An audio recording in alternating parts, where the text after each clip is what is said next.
나는 히브리 땅에서 끌려온 자요 여기서도 옥에 갇힐 일은 행하지 아니하였나이다. 떡 굽는 관원장이 그 해석이 좋은 것을 보고 요셉에게 이르되, 나도 꿈에 보니 흰떡 세 광주리가 내 머리에 있고 맨 윗광주리에 바로를 위하여 만든 각종 구운 음식이 있는데 새들이 내 머리의 광주리에서 그것을 먹더라. 그 해석은 이러하니 새 광주리는 사흘이라. 지금부터 사흘 안에 바로가 당신의 머리를 들고 당신을 나무에 달리니 새들이 당신의 고기를 뜯어 먹으리이다 하더니 제3일은 바로의 생일이라. 바로가 그의 모든 신하를 위하여 잔치를 베풀 때 술 맡은 관원장과 떡 굽는 관원장에게 그의 신하들 중에 머리를 들게 하니라. 바로의 술 맡은 관원장은 전직을 회복하매 그가 잔을 바로의 손에 받들어 드렸고, 떡 굽는 관원장은 매달리니 요셉이 그들에게 해석함과 같이 되었으나 술 맡은 관원장이 요셉을 기억하지 못하고 그를 잊었더라. 할렐루야. 무더운 날씨 속에서도 함께 가정 예배를 드리는 여러분을 축복합니다. 오늘 함께 말씀을 들을 때 시원한 생수와 같은 하나님의 은혜가 여러분 가정마다 임하기를 간절히 축원합니다. 오늘 본문 말씀을 보면은요, 누명을 쓰고 감옥에 들어간 요셉이 옥중 죄수들을 관리하게 된 것을 볼 수가 있습니다. 일전에 요셉의 이야기를 나누면서 요셉이 왕의 관리들만 들어가는 감옥에 들어간 것도 은혜였다라고 말씀을 드린 기억이 있는데요. 종으로서 고위 관리들이 수감되는 곳에 들어간 것도 은혜지만 그곳에서 간수장이 신뢰를 얻고 또 옥중 죄수들을 관리하는 것도 은혜입니다. 그리고 성경은 이 역시 하나님의 섭리 가운데 있음을 이야기하지요. 옥중 죄수들을 관리하는 요셉은 어느 날 바로의 술 맡은 관원장과 떡 맡은 관원장의 꿈을 해몽을 하게 됩니다. 그리고 그 해몽대로 떡 맡은 관원장은 처형을 당하게 되고요, 또 술 맡은 관원장은 풀려나게 되죠. 그런데 이 술 맡은 관원장의 꿈을 해몽할 때 요셉이 그에게 요청한 것이 있습니다. 당신이 잘 되시거든 나를 생각하시고 내게 은혜를 베풀어서 내 사정을 바로에게 아뢰어 이 집에서 나를 건져주소서. 나는 히브리 땅에서 끌려온 자요 여기서도 옥에 갇힐 일을 행하지 아니하였나이다. 이것이 바로 이 요셉이 술 맡은 관원장에게 한 이야기였습니다. 즉 나를 기억해 달라는 것이 요셉의 부탁이었지만 술 맡은 관원장은 요셉의 부탁을 잃어버리게 되고 2년이라는 시간이 지나가게 됩니다. 요셉의 입장에서 보면 정말 속상한 일이 아닐 수 없습니다. 노예로 팔려가고 난 이후에 요셉의 삶은 우리가 잘 아는 대로 점점 더 어려운 지경에 빠지게 됩니다. 인간의 눈으로 보면 아무런 희망도 없는 상황이지만 여러분, 하나님의 눈으로 보면 어떨까요? 하나님은 결코 요셉을 혼자 두지 않았습니다.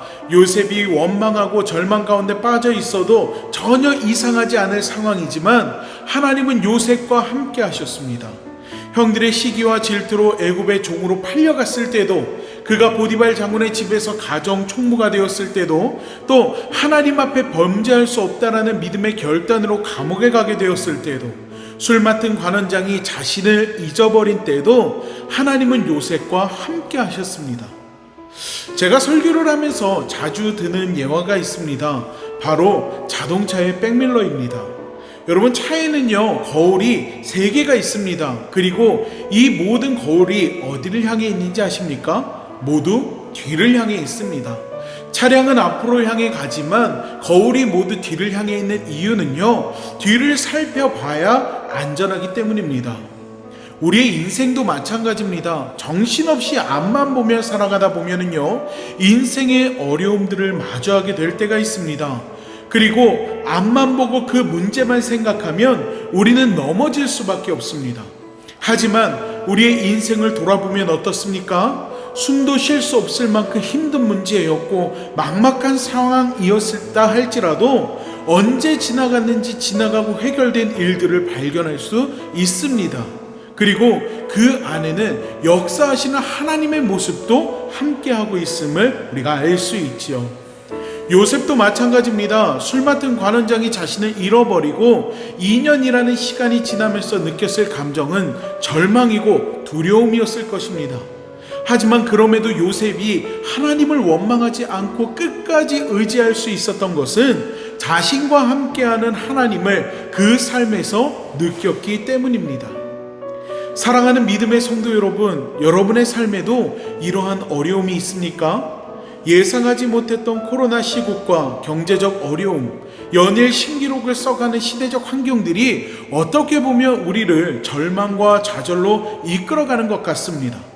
하지만 이 하나님의 눈으로 보면, 이 하나님의 눈으로 볼 수 있는 믿음이 우리 안에 있다면 요셉과 같이 절망하기보다 하나님께서 하실 일들을 기대할 수 있게 됨을 기억하시기 바랍니다. 요셉이 13년이라는 연단의 훈련의 시간을 보냈지만 하나님의 때가 되었을 때 그는 애굽의 총리가 될 수 있었습니다. 하나님의 사랑과 우리를 향한 계획에는요, 빈틈이 없습니다. 매 순간 모든 것이 은혜이고 하나님의 계획을 이뤄가기 위한 기적입니다. 우리 인생도 하나님께서 그렇게 인도하십니다. 하나님의 눈으로 내 인생을 다시 봅시다.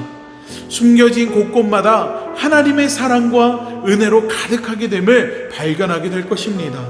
때로 섭섭한 일들이 일어나더라도 요셉의 생애를 기억하면서 하나님을 믿고 나아가는 여러분이 되시고, 또 이 말씀을 붙들고 한 주간 여러분의 삶 속에서 정말 승리할 수 있는 믿음의 그리스도인이요 신앙인이 되시기를 간절히 축복합니다. 우리 함께 기도하겠습니다. 사랑의 하나님, 그렇습니다. 우리는요 한치 앞도 알지 못하는 인생의 길을 걸어가고 있습니다.